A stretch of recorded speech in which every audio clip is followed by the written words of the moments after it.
Hi guys.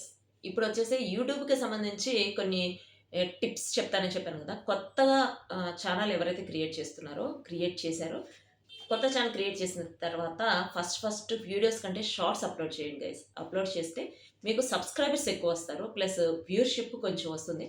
ముందు మనం channel ఒకటి ఓపెన్ చేసినప్పుడు అది ఫస్ట్ పీపుల్స్‌కి అందరికి రీచ్ అవ్వాలి అంటే, ఎక్కువ మందికి రీచ్ అవ్వాలంటే షార్ట్స్ బెటర్. ఆ షార్ట్స్ కూడా 10 సెకండ్స్ లోపు అట్లా ఉండేట్టు చూసుకుంటే, చూసేవాళ్ళు కూడా కొంచెం ఈగర్‌గా అంటే అసలేముంది అనేది జస్ట్ కొత్త ఛానెల్ కాబట్టి కొంతమంది ఏంటంటే సబ్‌స్క్రైబర్స్ ఎక్కువుంటే చూస్తారు. కొంతమంది వ్యూవర్‌షిప్ ఉంటేనే చూస్తారు. కొంతమందేమో అసలు కొత్త ఛానెల్, పాత ఛానెల్ కాకుండా దానిలో ఉన్న కంటెంట్ ఏంటి అనేది చూస్తారు. సో, ఫస్ట్ చేయాల్సింది కరెక్ట్ కంటెంట్ ఎంచుకోవాలి. ప్లస్ చేసేది కూడా వీడియోస్ చేసేది వాళ్ళు కనిపిస్తూ చేస్తే బావుంటుంది.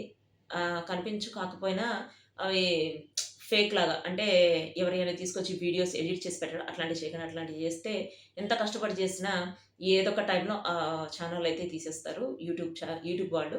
ఎందుకంటే యూట్యూబ్ వాళ్ళకి మెయిన్ కావాల్సింది జెన్యూన్ ఛానెల్స్. కనిపించే వాళ్ళ ఛానెల్స్ అయితే వాళ్ళకైతే ప్రాబ్లమ్ ఉండదు. మాక్సిమం ప్రాబ్లమ్ ఉండదనమాట.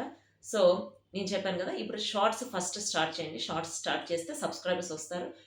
అంటే మీకు 1 వీక్‌లో వస్తారా? 2 వీక్స్‌లో వస్తారా కాదు. మీరు కంటెంట్ స్టార్ట్ చేస్తే నెమ్మదిగా వస్తారు.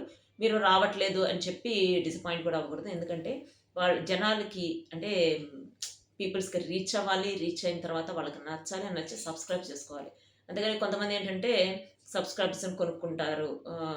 అంటే కొంతమంది మీ సబ్‌స్క్రైబర్స్‌ని ఇంత పే చేయండి సబ్‌స్క్రైబర్స్ ఇస్తాం. ఇంత పే చేయండి వ్యూస్ ఇస్తాం అంటారు. అదంతా ఫేక్ గైస్. అవి నమ్మొద్దు. ఒకవేళ అవి వాళ్ళు ఇచ్చినా కూడా మీకు మానిటైజేషన్ టైమ్‌లో చాలా ప్రాబ్లమ్ అయిపోతుంది. అట్లాంటియైతే అసలు నమ్మొద్దు. అట్లాంటియైతే మీరసలు చేయొద్దు. ఎంత కష్టపడితే అంత గ్రో వస్తుంది యూట్యూబ్‌లో. యూట్యూబ్‌లో వచ్చేసి మీరు యాక్చువల్‌గా చాలా ఫేస్ చేయాల్సొస్తది. యూట్యూబ్ అంటే అంత ఈజీ కాదు. అంటే వీడియోస్ చేయడమైనా, షార్ట్స్ చేయడమైనా అంత ఈజీ కాదు. మీరు చేసిన తర్వాత కొంతమంది కామెంట్స్ పెట్టేవాళ్ళు కూడా కొంచెం డిఫరెంట్‌గా పెడతారు. అవి ఫేస్ చేయాల్సొస్తుంది. చాలా కష్టపడాల్సొస్తుంది. మీరు యూట్యూబ్ పెట్టేసాం మానిటైజేషన్ అయిపోయిందని మనీ వచ్చేస్తాయి అంటే, మానిటైజేషన్ అయిన తర్వాత కూడా అంత ఈజీగా మనీ రాదు. ఎందుకంటే $100 అవ్వాలి. $100 అయిన తర్వాత మనీ వస్తాయి. అంటే మానిటైజేషన్ గురించి తర్వాత చూద్దాం. సో, ఇదొచ్చేసి యూట్యూబ్‌కి సంబంధించిన కొత్త ఛానెల్ ఓపెన్ చేసుకునే వాళ్ళకి tips. So, see you next video.